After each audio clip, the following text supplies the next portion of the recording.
Hey guys, we have been living full-time in our van for the last 4 years. We've been dealing with all sorts of weather and seasons, and in this video we're going to be discussing in depth our off-grid electrical system. We're going to be sharing with you our lived experience and some tips and tricks and some of the modifications we've made to improve our system over the years, as well as what we would do differently if we were to ever build another van again. If you're interested in building your own van or just interested generally in off-grid electrical setups, stick around because this is the video for you. Okay, so we're up on the roof. So this is our roof-mounted solar setup, and it consists of 3 residential solar panels, each providing 400 watts. They are SunPower Maxion panels. So from memory, they cost us about $600 each. I think we might have got them on special through a friend of ours. Quite expensive, and the difference between cheap panels and expensive panels can be dealing with dappled light and shade, as well as heat. So throughout the day, as the sun gets higher and it gets hotter, they can lose their efficiency, effectively limiting the amount of power that they can pull from the sun. And as well as that, if you get even the slightest little bit of shade on the panel, like perhaps a telegraph pole or something like that, casting a shadow across your panels, it can almost cancel out the entire panel from providing any power at all. So the more expensive panels generally deal better in those environments. One of the changes we did make to our solar panels is that we added some hinges along the left-hand side there so that we can tilt the panels up. So when we're down in the snow or during the winter months when there's not a lot of sun in the sky, that allows us to tilt those panels up and just get a bit more charge in the batteries. It's actually really effective. We used it very recently on a snow trip. So we actually managed to get a full 1200 watts of solar way down south when we were surrounded by the snow. It's a really cheap, cost-effective way to get some more power into your system. For us, it just consisted of some hinges and some brackets and a couple of bits of aluminium. I think the total cost was $200 all up, and it added about 2 kilos or so to the weight of the vehicle, which is obviously nothing. You could go more fancy and get some actuators. We're actually looking at doing some gas struts, so it was a bit less manual and more automatic. But in the end, we just kept it super simple and it's really functional. So that's definitely an upgrade I'd recommend to anyone if they're struggling during the winter seasons to get enough power into their batteries. Just as perhaps some bonus info, so this roof rack, the reason why it's raised up so high like this is because we wanted to mount some boards up on the roof as well as provide clearance to our roof vent down the front there. But this has actually proved pretty useful because it allows a lot of airflow beneath the panels, which again keeps them cool, which keeps them more efficient. And as well as that, it provides a lot of shade to the roof, so it helps to keep the van a lot cooler during the daytime, we've noticed. If you are interested in checking out how we built the tilting mechanisms for the solar panels, I'll just put a link to the video here. Check that out. It's not the fanciest way to do it. There's certainly fancier ways that people have done it on YouTube that I've seen. This was just something that was really low budget, super quick and simple, and it's still super effective. Now that that's done, we're going to go inside and we'll look at our battery system.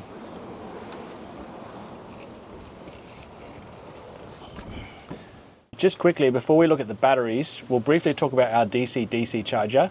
So in our van, when we installed the system, we actually did have a DC charger as part of the system, but we never had it installed. So it was there, we just weren't using it all. But since then we have hooked it up. So this is our kitchen area / bathroom / everything area. And it's down in this cupboard here that we have all our electrical components.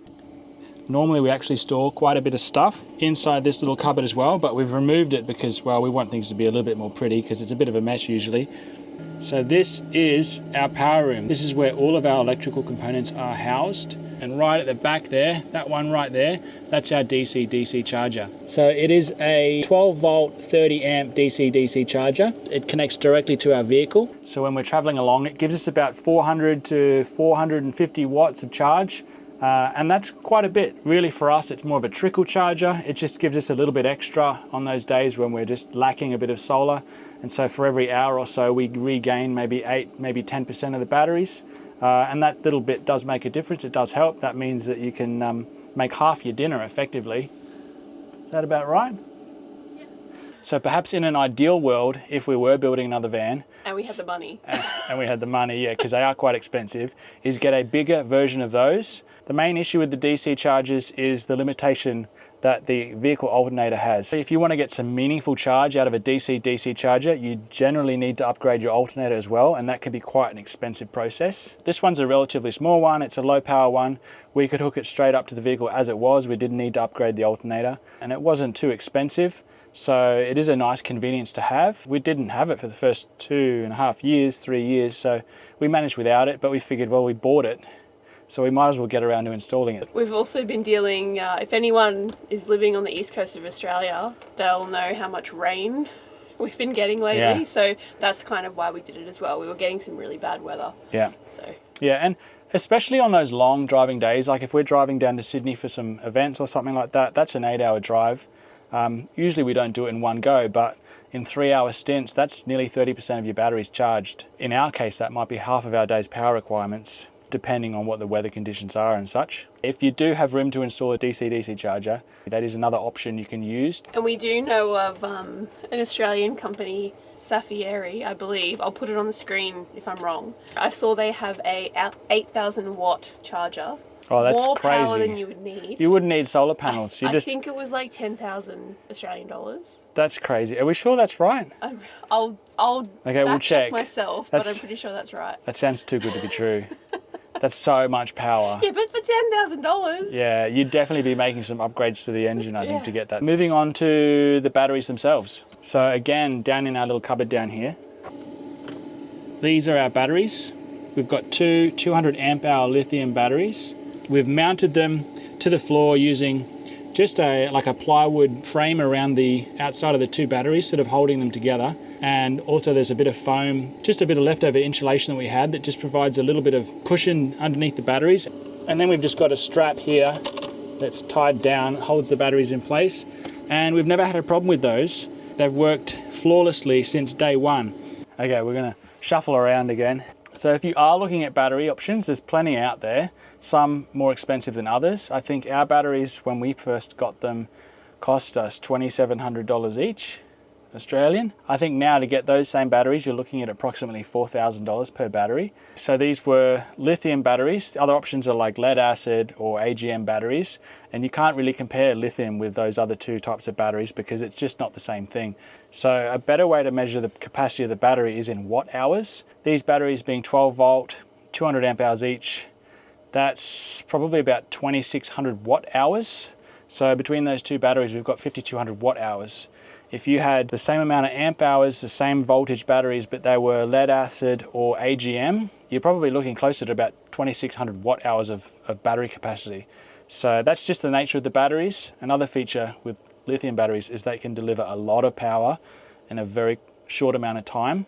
So if you have a high energy demand, generally you'll probably want to go with lithium. If you want to run your air conditioner, your cooktop, you want to heat water, run all your systems all at once, generally that's not the case and you can generally manage without having to do those things. But if that's something you want the ability to do, you're probably going to need lithium batteries. Oh, is it worth mentioning how, like briefly, how to calculate how much battery storage you might need? So if you're trying to figure out how much battery capacity you need for your setup, work out how much power you'll be using in a single day. So that's total up all the appliances that you've got. So that's cooktops, hot water unit, lighting, laptops, anything that you want to be charging throughout the entirety of the day, and then double that. So the reason why you double that figure is because you don't want to be running your batteries flat every single day. You want to have some buffer there. That figure will then determine how big your batteries need to be. So if you're using 4,000 watts in a single day, you'll want an 8,000 watt system, which is probably 600 amp hours. Ours is 400 amp hours. We don't use that much. We probably use in total each day maybe 3,000 watts per day, a little more than half, but that kind of tends to work out all right because throughout the day you're charging, as long as the sun's out, you're constantly charging, so it makes up for it. We would probably have gotten another battery as well if money allowed. That would have been ideal. Obviously we've made it work. Yeah, we manage easily, perfectly fine. As we said, we have an induction cooktop and we have an electric hot water unit. But with our 400 amp hours of lithium, we manage perfectly fine.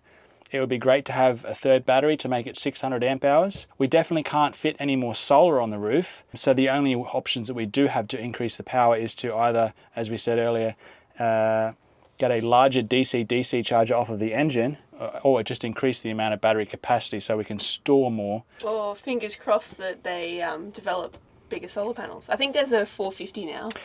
435. 435. So I do believe these panels now come out in a 435 watt panel. So as I said, each of those panels is 400. They're 1 meter by 1.65 meters each panel. So they're pretty large panels and they take up the whole roof. They actually overhang just a little bit, which is why the roof rack is just slightly wider than the roof. Yeah, I think those 435 watt panels, I think they're just a physically larger panel. I think that's it. I think that was the trick. Yeah. Something else worth mentioning, which actually happened to us very recently, is that we froze our batteries. We didn't freeze them solid, but the temperature got so cold where we were. It was minus 13 degrees when we woke up, minus 12. It was very cold, so cold inside the van that the batteries unfortunately got below 5 degrees Celsius. We have them set up so that they stop charging. So the reason why you want to avoid charging batteries when they're really, really cold, in particular the lithium ones, is because it will damage the chemistry of the battery. It'll void your warranty and it'll shorten the lifetime of your battery effectively. I think they got down to 2 degrees. We could still pull power from them, so we still had lights and we were still able to do things in the van, but we just couldn't replenish the battery. We just couldn't charge the batteries, even though we had the tilting panels and we had all this sun this day surrounded by snow. We did go into the battery settings and we attempted to adjust those settings. If you limit the amount of current delivered to the batteries, you can safely charge them at low temperatures, and we attempted to do that, but we have an additional external BMS. All we had to do was wait for them to get warm enough, and so the way we did that is we have a diesel heater in the van, and we directed some of that hot air into the battery cupboard, and we were able to raise the battery temperature that way, and then they just naturally started charging again when the BMS decided that they were warm enough. Yeah. We don't go into the cold weather that often. We don't, in Australia, we don't deal with those super cold temperatures, so that was pretty rare. For instance, the coldest temperature it's gotten, I just saw this the other day, in Australia, recorded, was minus 13 this year. Like this. Okay, that was us. That was literally us. Yeah. Well, they got it at Hotham, but okay, well that was. That's like very unusual, that level of cold in Australia. Yeah. Well, so. we were there that day.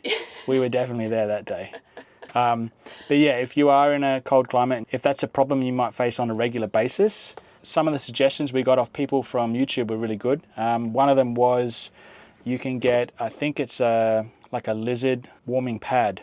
So it's something that you have in a terrarium. And so you could place that underneath the batteries permanently. If ever you are in super cold temperatures, you can just switch that on and there's a little thermostat and you can adjust the temperature. And it's a super low draw item. That would be a really handy gadget to have. Next up, we'll look at the solar controller. So that's the thing that takes power from the panels, converts it, and provides it to the batteries. We probably should have covered the solar controller before we did the batteries, but hey. So that's our solar controller there, and it's an MPPT solar controller. So it's a 150 volt, 85 amp solar controller. So basically the solar controller is just designed to meet the size of our solar array. So the limiting factor again was the amount of roof space that we have. So we maxed out our solar capacity, putting as much up there as we could. And then the result was, what size solar controller do we need to marry with that solar array? There's not a lot to know with regard to the solar controller, other than the fact that it's an MPPT. So there were sort of, I think, as far as I know, and I'm not an electrician, there is sort of two types of solar controllers. I think there's one that's called a conventional solar controller. I'm not sure what it's called exactly, but this is the better version. So the MPPT solar controllers, they can modulate the incoming power from the panels to provide sort of the most desirable amount of current to suit the batteries themselves when they're charging, depending on what type of battery they are and at what state of charge they're at throughout the charge cycle. I'm super vague on that. But if you are looking at getting solar controllers, I could definitely recommend getting the MPPT. It's just a no-brainer. It's the better one. It's just a more efficient solar controller for charging your batteries. I will say, actually, just as a side note and as a sort of lesson learned on our part, is where we put all our stuff, it's a little bit hard to reach. So if ever we have to get access to our electrical components, it is quite tricky. As you can see, I'm kind of wedged down in the hallway space. I'll take these two doors off, but it's still quite difficult to then have to reach into the back of the cupboard when you're lying on your side. And sometimes you want to put your legs in the other direction, but obviously there's a cupboard there as well. However, saying that, generally if it's installed properly and it's a good quality system, you'll never have to touch it. The only time we had to sort of get in here and pull things out was when we were hooking up that DC-DC charger. So I had to pull the batteries out in order to get access, and it was a bit of a tricky thing, but that's just something to consider, is where you locate all your equipment. You might get a really sore neck If we had a choice, we would have put the whole system in the back underneath the bed, but we had to keep that space free for all of our work gear. So this is just where it basically ended up. And luckily it hasn't been an issue for us. So the last major item now is our inverter. It's 12 volts and it is a 3000 watt peak 6000 watt inverter charger. And so what that basically means is that it'll provide us full-time 3000 watts as a sort of maximum for powering all of our appliances, and then a peak 6000 watts. So you can draw up to 6000 watts and it'll allow it for, I think, a period of time, maybe 10 seconds or 60 seconds. And that's just so that when you do draw a little bit more power than you expected, it doesn't shut your whole system down. It's just a buffer, really. The hot water it pulls about 1500 watts. The cooktop pulls anywhere between, I forget, 2800 or is it 3000? We can use both hobs on the cooktop, the induction cooktop, at a time. This cooktop is a specialty cooktop which is built to be used with inverters in off-grid setups. So it limits itself in order to avoid overdrawing from your inverter. And the convection oven / microwave we've got, that's just a domestic one. But I think it pulls anywhere up to 2000 watts depending on what setting you're using. So yeah, we can't really use multiple appliances at the same time, but everything else runs full time basically. Yeah, like logistically, in terms of just living with that, it's just a matter of like organizing your cooking. So if you want to put something in the microwave, but you also want to put something on the stove, it's just like timing wise, like using the stove first, cooking your potatoes in there, finishing them off, and just like having them sit in the oven. In the oven. Sorry, using the oven first. Sorry, oven. And then when they're cooked and they're just sitting in the oven without it on, then you cook like your chicken or whatever on the stove. Yeah. Yeah, we have to manage the appliances, but really we're used to it. We've just got used to it completely. Yeah. And the only time we heat the hot water is like in the middle of the day when we've got peak sun, or if we've got excess power when we're not cooking, basically. Hot water is kind of a luxury for us. So if we have plenty of sun, we're like, oh yeah, we get to put the hot water on, but like we don't just put it on every day or anything like that. Yeah, it's to be clear, it's a 240 volt hot water unit. Again, it's a domestic one. I think it's 15 or 20 litres. In the summertime, we have all the hot water we need. In the wintertime, we do have to be a bit more strict, but that's generally fine. Again, it's one of those things that we've just gotten used to. Yeah, there are compromises that come with van life. Yeah. As far as the rest of the components in here, we do have a battery protect at the back down there. And over here, we've got another battery protect.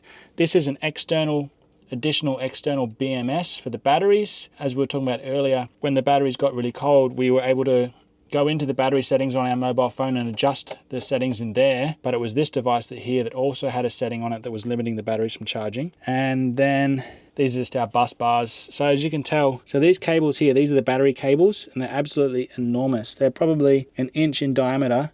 And these main battery cables here, they're even thicker again. If you've got a system of this sort of size, you want to make sure that your cables are adequate for the amount of power that you're going to be drawing. As far as I understand, that's one of the things that's often sort of undersized and overlooked in off-grid power setups, especially in vans. It's quite an expensive component. So those cables there, 2 short stubby cables that were connected directly to the batteries, and the 4 longer, larger cables that were connected from the bus bar to the inverter, that was about $500 worth of cables. They're marine grade and they're very, very big. There's a lot of copper in them. So do make sure that if you have a system this size, you want to make sure that your cable sizes are adequate. Alrighty, so the next thing we'll share is our electrical switchboard cupboard, which is actually up the top, directly overhead of our battery cupboard down the bottom there. And we'll just take the cupboard doors off just to make it easier to get the camera in here and show you guys what's going on. So this panel here is our mains power switchboard. To run through them, we have our power points on one switch. We've got our stove on its own switch. We have the hot water unit on its own switch. Actually, I'll turn that off now because that's finished heating up the water. We have our awning also on its own switch. So we have a 240 volt electric awning on the side of the van. That has its own one. And then this is the main switch that overrides all of those ones. And then over here we have an inlet. So just touching on the inverter charger, that also allows us to plug into shore power to a mains power point and charge up our batteries if we're in a caravan park, or if we're running, if there's not enough sun in the sky and we need some charge. We always have that as a backup. So we can plug the power point in and switch this on, and then our inverter charger will automatically kick over and start providing charge to the batteries. This is our 12-volt switchboard, and we have our lights on their own circuit, fans, that includes both our rear and our front ceiling fans. We then have the refrigerator on its own circuit, the water pump on its own circuit, and that's super handy because if for whatever reason you did have a leak in any of your plumbing, you want to be able to quickly access a switch to flick that off. And then we have some accessories, running some USB plugs around the van, as well as our toilet. So our toilet does have a little 12-volt fan in it. And then we have this one here. This says blower. It's actually just our heater, our diesel heater, which is this little panel over here. I just didn't have a little sticker that said heater for some reason. I don't know why. But anyway, so that's all of our 12-volt switches there. And we rarely touch this.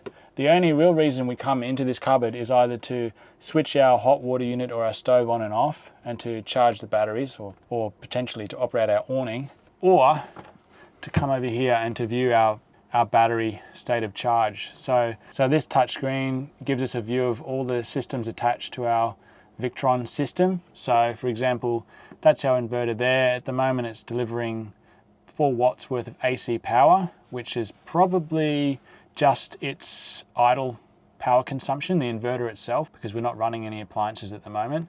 You can see we're pulling 638 watts with our solar system and charging our batteries, and then we're using down below, we're using about 150 watts, which would be the fridge fan and the lights and a couple of other things that are just sort of sitting in the background and running at the moment. We've probably got one of our mobile phones on charge using a USB outlet. And then this item over here, when we plug into shore power, that would light up and that would tell us how much shore power we're getting via the inverter into the batteries. And then this is just an alternative screen. Sometimes they provide some different information depending on what you want to look at. You can set the current limit of the inverter when you are using it to charge your batteries. So we just have it set to 9. Majority of power points are 10 amps, and ones that you would find in a caravan park that you normally plug your van into, they would be 20 amps, so you could increase the amount of amps there.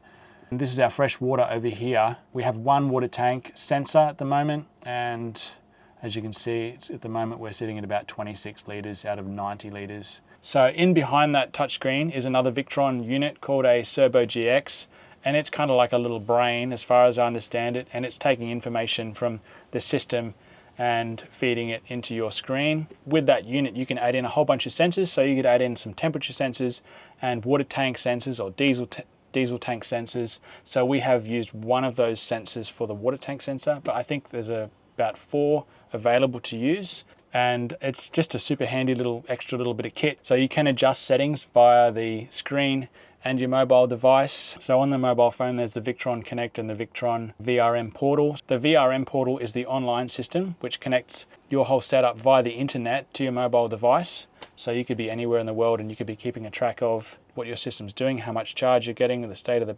batteries. And then there's the Bluetooth one, which is the Victron Connect, and that's the one which I would normally use just to check things from time to time on my mobile phone if I'm within range for Bluetooth. You could do without the touchscreen and the Serbo GX. You'd just lose some of the features and you'd be relying entirely on your mobile phone to see what's going on inside the system. Okay, so moving on. So as you would have noticed looking inside that cupboard there, all of our electrical components, they're all Victron. Your brother was the electrician, so he specified the system. Basically, he was building a van just before we started building ours, and he used that system and it worked for him. So then he basically just gave us the exact same system that he had. It's a very expensive brand, but they are definitely high quality. I think in its entirety, our electrical system, so the solar panels and all those units down there, all that hardware, including the cables and some extra bits and pieces here and there, I think was about $15,000. But for peace of mind, this Victron system has just been flawless. We've had not one issue, other than the fact that it's located down in the bottom of a cupboard and it's hard to access. And we froze it, that was our fault. Oh yeah, the cold temperatures, that is something. The Victron's batteries don't come with an inbuilt heating element. There are batteries out there that you can get that do have inbuilt heating elements, but I think that's kind of negligible. I mean, if you put in the little amphibian mat, I think that solves all the problems there. Now that you've got an understanding of the size of the battery system and the solar array, the next thing we'd like to share with you guys is all of the items in our van that do use power on a day-to-day basis. Okay, so all of the appliances that we run, I'll point them out to you now. We have our 12 volt toilet there. So there's a 12 volt fan in there. The fan blows air through a charcoal filter, so helps to keep smells down basically. We also have the hot water system. Yeah, I think it's 15-20 litres, something like that. It's a 240 volt, just a domestic hot water system that we got from Bunnings. Then in the kitchen side, we have our convection oven / microwave / air fryer. So it kind of does all of the things, although it's classic thing where it does all of the things and none of the things very well. The microwave function's great. The microwave's great. The oven and the air fryer basically are the same thing. I don't really know why it says it's two different things, but anyway, it's fine. It has actually been, as much as we don't love using microwaves and we try not to use them very often, it has actually been really good when we have some like leftovers in the fridge and we are running very low on our batteries. It's a very efficient way to heat up food. So just in terms of like power usage, the microwave's been really handy. Then over here we have our fridge, Vitra Frigio 130 litre 12 volt fridge. The great thing about this fridge, which we've probably mentioned before, the compressor is actually external to the fridge. So rather than taking up a portion of the freezer at the top of the fridge, which is pretty typical, we get the whole width of the freezer to put all our food in, and then the compressor sits underneath the sink separate to the fridge. And then we have our stove, dual burner induction stove from Safieri. It is a 3000 watt model, so they do have a couple of models depending on what inverter that you have. And like we said before, it does control the power it's putting out so that you shouldn't overload your system. Then we do have quite a lot of lights all over the place. So we've got a light switch back here which puts everything on. 12 volt, very low drawing. We don't really think about using them. And then we have a 12 volt roof vent up here, so one of the Max Air fan roof vents. We've had a lot of issues with these Max Air fans. It would be really great to find an alternative. If anyone has any suggestions, I'd love to hear them. So for instance, the computer chip getting moisture damage, issues with the little buttons, the gland buttons up there on both of them, and they're two different models. They're both Max Air fans. So yeah, would love to have any suggestions for replacements. So if you are going to get a Max Air fan, try and get one with a remote, because inevitably the gland buttons will fail. So if you have the remote, you can still turn it on, turn it off, all that sorts of stuff if the buttons stop working. Then back here, while we're back here, we do have a Sirocco fan, which is very dirty, don't mind the dirt, which is really good for summer. It just moves the air around. I don't know, can't really say much about it. It is 12 volt as well. More lights here with a separate switch.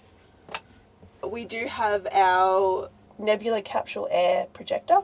So we're still trying to figure out the power situation with this thing. So it's a 240 volt to 12 volt power adapter, but it does draw more power than what the 12 volt USB outlets will give. We think we might need to upgrade our USB outlets in this area for this guy, so that we can charge it in this position and not have to remove it to charge it. So then towards the front of the van, we do have, like, this is kind of our living room area. So underneath the table, we have some 240 volt plugs, as well as a couple of USB outlets that we can plug into as well. So, you know, charging phones, things like that. We got some 12 volt PET Cube PET cameras, which we don't run permanently. We just put them on when we're leaving the van and we are in a situation where we have to leave the dog in the van. So it's just a way that we can check on little Frankie while we're outside the van, and they are USB powered, so that's very convenient. So just quickly, we also charge via either 240 volt or 12 volt, depending on what the appliance is. We have 2 laptops, 2 phones, our camera that we're recording on, a blender, which is 240 volt, an Xbox, which is 240 volt as well. Our water pump, so that's 12 volt as well. Good water pump too. It's a great water pump. For the price, it's really good. I would recommend that water pump. So for internet, we have Starlink. Freddie changed the 240 volt router to be a 12 volt router, so that way we can just keep it on and we don't have to worry about power usage. And it is a bit more efficient by doing that transition. Also, our EVA Polar cooling system fills up with water, blows air, and it's cold air. It is USB powered, so it is 12 volt. Again, this is just a little dog in the van hack to keep him cool. So we try and do all these things just to keep him as comfortable as possible. So that's been really good as well. Can recommend. And then down here, we do have our Dyson vacuum cleaner. We've taken off the stick and we just have the handheld version. To make this one a little bit more van life friendly, we've replaced the existing battery at the bottom of it with an adapter for a drill battery. We just use DeWalt, but you can get adapters for all the different brands. Just get them on eBay, I believe. Amazon maybe. Amazon, somewhere around there, just Google it. They're really cheap and it's really easy to change over as well. And that way, we're already carrying these batteries because we have the drill with us, so that way it kind of does, you know, 2 jobs with one thing. So yeah, so we just keep this because we do have a carpet and being able to vacuum it is very handy. We do have our heater. We could not live without our heater in winter. When we do go to the snow quite a bit. It's 12 volts. It does use diesel fuel to power it. It's extremely efficient. You can have it on, and we've had it on almost the whole day, and you don't even it doesn't drop any power, it doesn't drop much diesel. It's been really, really good to have. And it's cheap. It is very, very cheap to buy and install. Make sure you do have a carbon monoxide alarm. We've got ours up top here, so that if there are any leaks, you don't poison yourself to death, basically. Heavy. I might just add with regards to our ceiling fans. So both of those ceiling fans in the summertime, and to be fair, most of the year round, they run full time, all day, all night. We've just switched them off for this video because this particular one here is still squeaking. I attempted to fix it last week, but it's still squeaking. We've turned it off because it's quite annoying in the audio. But anyway, just to give you an idea, those things never get switched off. They're always running. They don't use much power at all. So now that we've just gone through the whole system, we've kind of realized that there aren't a lot of things that we would actually do differently with our van build, for our power setup. It's more like if money was no object, these are the things that we would do differently.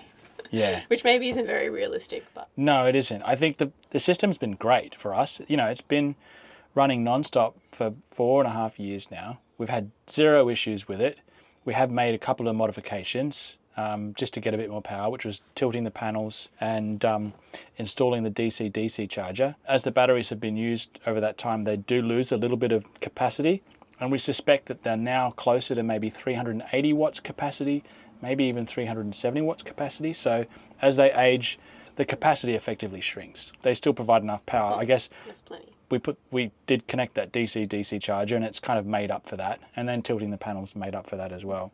As far as things we would change, I would love to have a aircon unit. And we have talked about it. There's backpack ones you can get where they sit on the back doors. You can get 12 volt ones. They're a 12 volt. They're 12 volt backpack ones. We have seen cheaper versions on things like AliExpress and that sort of thing. So you could pull apart all the components and we could build. Well, if you're us or me. Yeah. Yeah. I mean, otherwise you just mount it the way it is, I guess. Yeah. Okay, so they've had good reviews, these backpack air conditioning units. Someone on YouTube do it. I think there are 12 volt and 24 volt options available out there. Yeah. Some of them are mounted this way, some of them are mounted this way, sideways on the back door. We could probably install one of those and manage with the system as it is currently. If we needed to, the thing we would probably change in order to have more battery capacity or more power would probably be, well, it would either be installing a third battery, but that's very expensive at 4,000. Alternatively, installing a larger DC-DC charger, but then that may require installing an upgraded alternator, which could also be quite expensive. So I'm not sure of those 2 options which would be the most cost effective. Really? Yeah, which is why we haven't done anything about it. Yeah. Really. Yeah, we've managed without it. It's been fine. We just pick where we're going to be in summer. We would have tilted the solar panels from day one if we knew how great it would be. It's a super cheap, super convenient, cost-effective way to upgrade your system. Yep. Would we go gas?